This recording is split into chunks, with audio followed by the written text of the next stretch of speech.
नमस्कार, आपके साथ मैं हूं सुखवीर। आप देख रहे हैं आपका अपना चैनल देवानी हलचल। सबसे पहले एक नजर आज की न्यूज हेडलाइंस पर। विधायक सराफ ने जूस पिलाकर देवसर गांव के सरपंच का धरना करवाया समाप्त। भूतपूर्व सैनिकों की समस्या के समाधान के लिए बनाया व्हाट्सएप ग्रुप। पीआईटीएस कॉलेज में फ्रेशर नवोदय 24 में वरदान और श्रीजा को चुना गया मिस्टर और मिस फ्रेशर। सेक्टर 13 और 23 में समस्याओं की भरमार। अब खबरें विस्तार से। डेंगू व मलेरिया को रोकने के लिए देवसर गांव में फॉगिंग की मांग को लेकर धरना दे रहे संजय देवसरिया ने विधायक घनश्याम सर्राफ के द्वारा आश्वासन दिए जाने के बाद अपना धरना समाप्त कर दिया है। विधायक घनश्याम सर्राफ ने उन्हें जूस पिलाकर धरना समाप्त करवाया। 10 नवंबर को गांव में स्वास्थ्य विभाग के द्वारा बीमारियों को रोकने के लिए कोई भी कार्रवाई न करने को लेकर उन्होंने आत्मदाह की चेतावनी भी दी थी, जिसके चलते उन्होंने हेल्थ एंड वेलनेस सेंटर को ताला जड़ दिया था। भिवानी विधानसभा क्षेत्र के अंतर्गत आने वाले गांव देवसर के ग्रामीणों ने स्वास्थ्य विभाग भिवानी पर आरोप लगाया कि उनके गांव में डेंगू व मलेरिया फैल रहा है और विभाग द्वारा गांव में फॉगिंग नहीं करवाई गई। इसी अवधि में सरपंच संजय देवसरिया के नेतृत्व में ग्रामीणों ने हेल्थ एवं वेलनेस सेंटर को ताला जड़कर धरना दिया और एमपीएसडब्ल्यू के खिलाफ कार्रवाई की मांग की। साथ ही 10 नवंबर को आत्मदाह की चेतावनी दी गई थी, लेकिन ग्रामीणों ने आज धरना समाप्त कर दिया। बता दें कि स्वास्थ्य विभाग ने आरोपों को निराधार भी बताया था, जिसके चलते विधायक घनश्याम सर्राफ ने मामले में संज्ञान लिया और धरना स्थल पर पहुंचे। विधायक घनश्याम सर्राफ ने ग्रामीणों से बातचीत की और उनकी मांगों को जल्द ही पूरा करने का आश्वासन दिया। इस मौके पर विधायक ने गांव के सरपंच संजय को जूस पिलाकर धरना समाप्त करवाया। कार्यस्थल पे जाने से पता हुआ कि हमारा संजय सरपंच धरने पे बैठा है और उसको उठाने के लिए मैं भिवानी से स्पेशल रूप से आया हूँ। इनकी जो भी डिमांड है उनको पूरा कर दिया जाएगा और जो अधिकारी या कर्मचारी ये काम नहीं कर पा रहे हैं उन सब से काम लेके हम आगे बढ़ेंगे। उनकी बदली भी करवाने का हम धरना भी समाप्त किया जूस पिला करके। क्या है? मैं तो ये कह रहा हूँ कि संजय सरपंच ने यहाँ पे धरना दिया था, उसको जूस पिला के उसके धरने से उठाया गया है। जो इनकी डिमांड है वे सारी की सारी पूरी। हमें विधायक जी पे पूरा विश्वास है। जो विधायक जी ने हमें आश्वासन दिया, हमें उनका स्वागत किया है और हमने धरना समाप्त करने का फैसला ले लिया। हम विधायक जी के आभारी हैं। जो भी हमें देवसर की डिमांड होती है तुरंत प्रभाव से वो लागू करवाते हैं। भारतीय सेना के हिसार शाखा की टीम के द्वारा खुला दरबार लगाकर पूर्व सैनिक व वीरांगनाओं की समस्याएं सुनी। हरियाणा एक्स सर्विसमैन लीग के जिला प्रधान सूबेदार मेजर सुरेश कौशिक ने बताया कि खुला दरबार में हिसार से पहुंची अधिकारियों की टीम ने पूर्व सैनिकों की पेंशन, कैंटीन, ईसीएचएस सहित अन्य लोकल समस्याओं को सुना। इस संबंध में उन्हें लीग के द्वारा एक मांग पत्र भी सौंपा गया।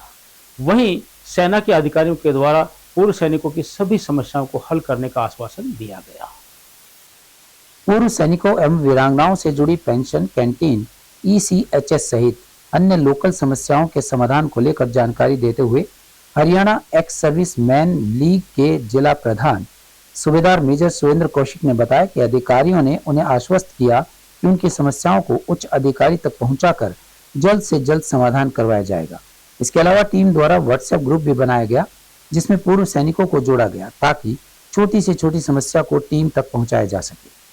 उन्होंने कहा कि इस अवसर पर खुला दरबार पूर्व सैनिकों के कल्याण और उनके समस्याओं के समाधान के लिए एक प्रभावी मंच साबित होते हैं, जो कि न केवल उनके व्यक्तिगत हितों की रक्षा करता है बल्कि समाज में भी एक सकारात्मक संदेश भेजता है, समाधान निकालने का प्रयास किया जाता है। उन्होंने कहा कि यदि पूर्व सैनिकों को भविष्य में किसी प्रकार की समस्या का सामना करना पड़ेगा तो वे अधिकारियों को समस्या से अवगत करवाएंगे ताकि उनका जल्द समाधान हो सके। IOR है एक्स सर्विसमैन को देखभाल करने का, उनके कमांडेंट और अन्य अदर रैंक काफ़ी और अफसर साहिबान आए हैं। उन्होंने एक्स सर्विसमैन जिला प्रधान होने के नाते एक्स सर्विसमैन लीग का मुझे इन्फो किया था जी एक्स सर्विसमैन है ना, जिनकी जो प्रॉब्लम है वो आप हमारे से शेयर करो। तो हमारे कुछ साथी एक्स सर्विसमैन लीग और एक्स सर्विसमैन आए हैं।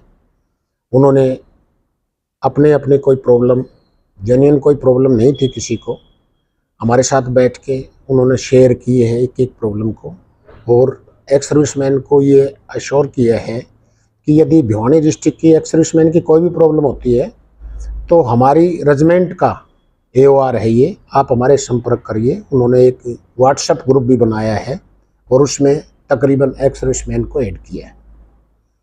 तो ये मीटिंग बहुत ही बढ़िया मीटिंग रही। इनके जो कमांडेंट साहब हैं वो बहुत मिलनसार हैं और वो एक एक चीज़ को उन्होंने गहराई से हमारे से एक्स सर्विसमैन से वार्तालाप करके पूछा। जो PS में जो विसंगतियां थी उसके लिए हमारे एक्स सर्विसमैन काफ़ी 2.5 साल से पहले से प्रयासरत थे कि उन विसंगतियों को दूर किया जाए। सरकार ने उनके बारे में कोई सुनवाई नहीं की है। हमारे प्रधानमंत्री को नीचे की लॉबी है वो गुमराह कर रही है।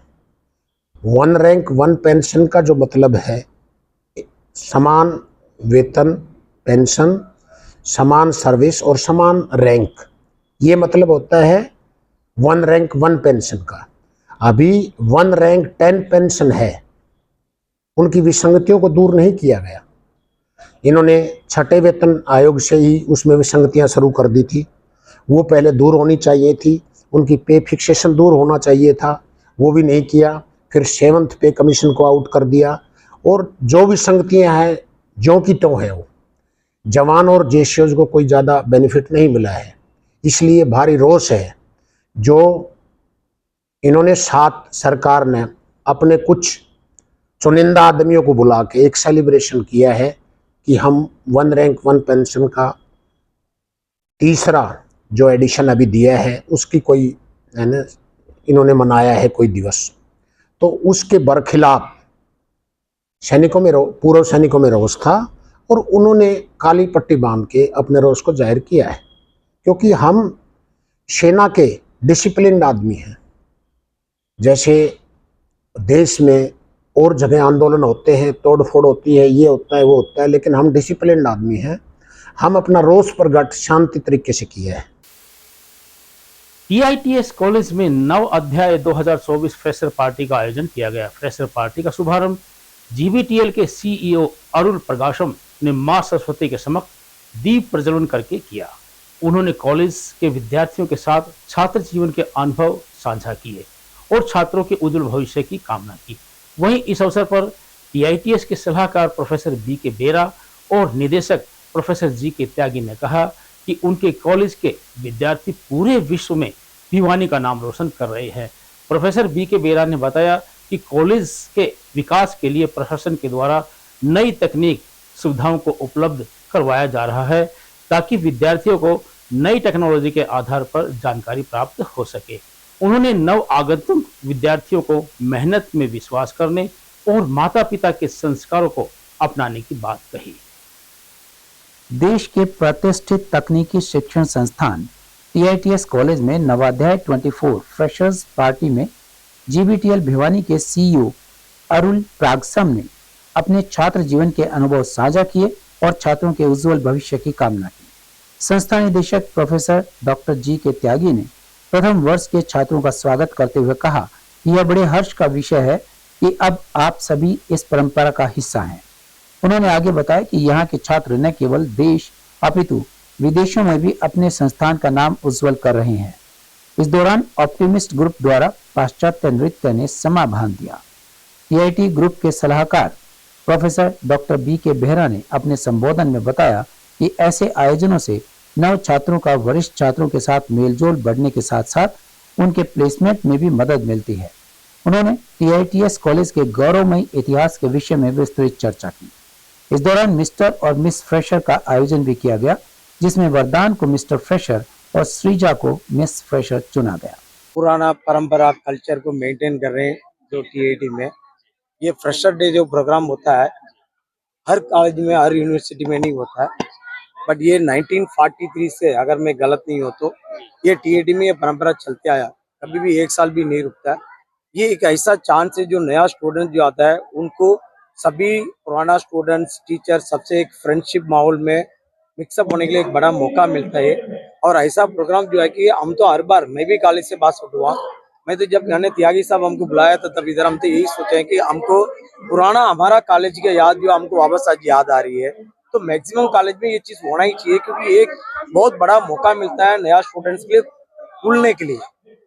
अब एक चीज जो है ना, स्टूडेंट्स को कॉन्फिडेंस दिलाने का एक सबसे बड़ा तरीका है, क्योंकि आदमी को वो लगता है कि फ्रेंडशिप डेवलपमेंट होता है, तो टीचर्स लो और गाइडेंस हो और इवन पुराना स्टूडेंट्स हो, सीनियर्स हो, उनको मिक्सअप करने के बहुत बड़ा मौका है। ये ऐसा प्रोग्राम तो सबसे बढ़िया से बढ़िया तरीका से DIT कर रहे हैं। ये तो यहाँ की जो ये फंक्शन में आफ्टर 45 इयर्स अटेंड कर रहा हूँ। 1979 में मैंने first time when I was in first year attend किया था। अब एग्जैक्टली 45 इयर्स के बाद अटेंड कर रहा हूँ। And the things, you know, the kind of environment at that time, the college maintains the same spirit even today.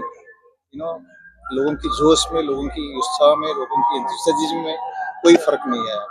The things are going on exactly in the same way, and I hope it will continue. The college will maintain its tradition in the future also. Ram Ram सभी को, मेरा नाम श्रुति है। मैं final year की student हूँ textile technology की। हम यहाँ पे आज फ्रेशर्स मना रहे हैं। नए नए स्टूडेंट जो भी आते हैं फर्स्ट ईयर के, हम यहाँ पे मिस्टर फ्रेशर और मिस फ्रेशर यहाँ पे हम उनको बनाते हैं, जो अच्छा परफॉर्म करता है, जो ऑलराउंडर रहता है, और हम उसके लिए सबको प्रिपेयर किए हैं। हम लोग भंगड़ा करते हैं यहाँ पे। The Bhiwani resident welfare association ने सेक्टर 13 व 23 की विभिन्न समस्याओं को लेकर पूर्व जिला शिक्षा अधिकारी सुरेश शर्मा की अध्यक्षता में बैठक की। बैठक में संगठन के प्रधान रामकृष्ण शर्मा ने कहा कि दोनों सेक्टरों में बिजली, पानी, सड़क व सीवरेज की समस्याएं पिछले कई वर्षों से बनी हुई है, लेकिन सरकार व जिला प्रशासन का इन समस्याओं को हल करने की ओर कोई ध्यान नहीं है, जिसके चलते वे कई बार संबंधित अधिकारियों व मंत्रियों को ज्ञापन भी दे चुके हैं। उन्होंने सरकार से इस संबंध में शीघ्र कार्रवाई करने की मांग की। सेक्टर 13 व 23 की विभिन्न समस्याओं के समाधान हेतु the Bhiwani residents welfare association के प्रधान रामकिशन शर्मा ने कहा कि दोनों सेक्टरों में सीवरेज बदहाल स्थिति में है तथा सीवरेज का पानी ओवरफ्लो होता रहता है, जिसके कारण एक तरफ जहां दूषित माहौल बना हुआ है तो वहीं बीमारी फैलने का अंदेशा है। सड़कें भी दोनों सेक्टरों में अत्यंत दयनीय हालत में है तथा बरसाती पानी की समुचित व्यवस्था न होने के चलते बारिश के दिनों में स्थिति और भी दयनीय हो जाती है। सेक्टरों में कुत्ते व बंदरों ने भी आतंक मचाया हुआ है।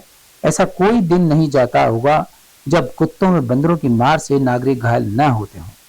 रामकिशन शर्मा ने कहा कि वृद्धाश्रम में 1 वर्ष से चौकीदार न होने से सेक्टर वासियों को स्वयं सफाई करनी पड़ती है।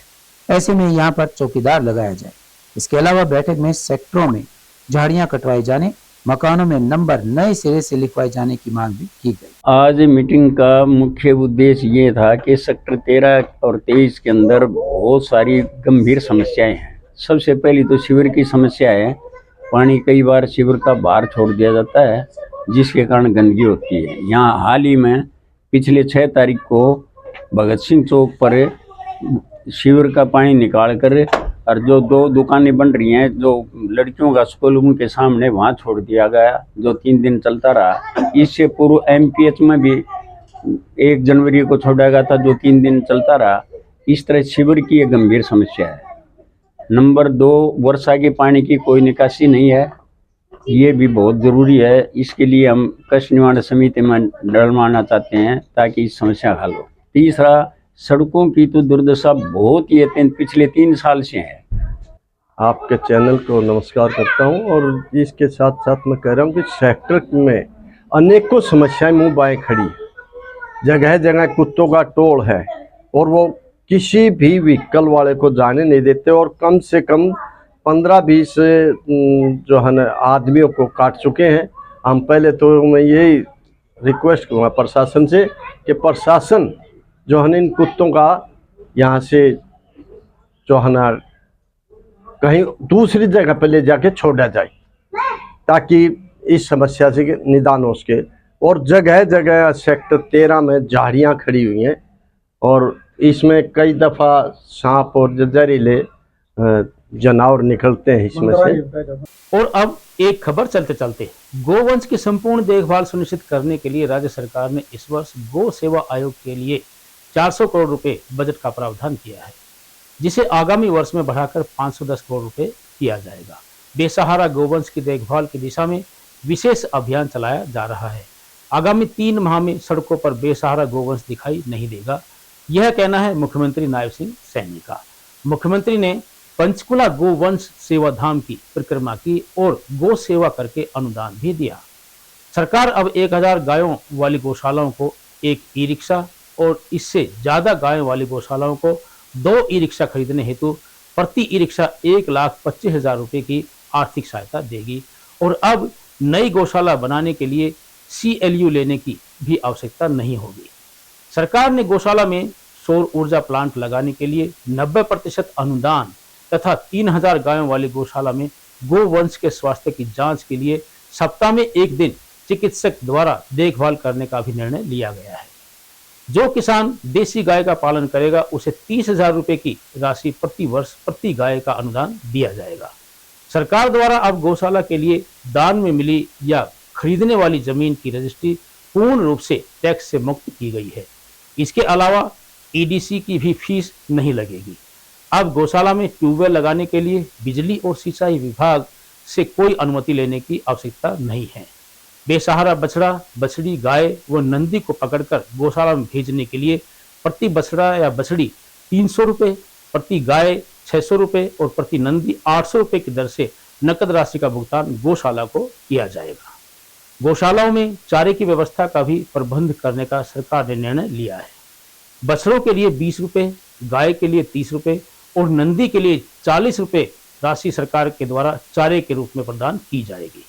मुख्यमंत्री ने कहा कि गाय को आजीविका का साधन बनाने के लिए राष्ट्रीय गोकुल मिशन लागू किया गया है ताकि सभी गायों की रक्षा और संवर्धन आसानी से किया जा सके। और अंत में फिर से एक नजर आज की न्यूज हेडलाइंस पर। विधायक सराफ ने जूस पिलाकर देवसर गांव के सरपंच का धरना करवाया समाप्त। भूतपूर्व सैनिकों की समस्या के समाधान के लिए बनाया व्हाट्सएप ग्रुप। TITS कॉलेज में फ्रेशर नवोदय 24 में वरदान और श्रीजा को चुना गया मिस्टर और मिस फ्रेशर। सेक्टर 13 और 23 में समस्याओं की भरमार। अब मुझे दीजिए इजाजत, देखते रहिए आपका अपना चैनल भिवानी हलचल।